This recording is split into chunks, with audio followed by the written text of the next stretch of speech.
kazi. Kuna umuhimu sana wa kupata tafasiri sahihi ya maisha ni nini na kwa nini tunaishi. Kwa nini tunaishi? Tunaishi ili tuje tufe?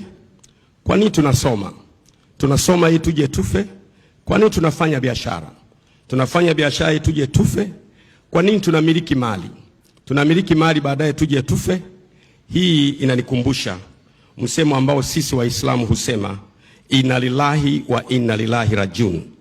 Maana yake kwamba sisi tu wako na kwako tutarudi tena. Msemo huo umesemwa na Wakristo kwenye kitabu cha Warumi sura ya 11 mstari wa 36. Kwa kuwa vitu vyote vyatoka kwako, vinaishi kwa uweza wako, na kwako vitarejea tena. Kwa sababu hiyo iko sababu ya kupata tafasiri sahihi ya maisha ni nini. Mtu mmoja alisema, disaster is not to die, disaster is to be alive when others are dying and not knowing why you are alive.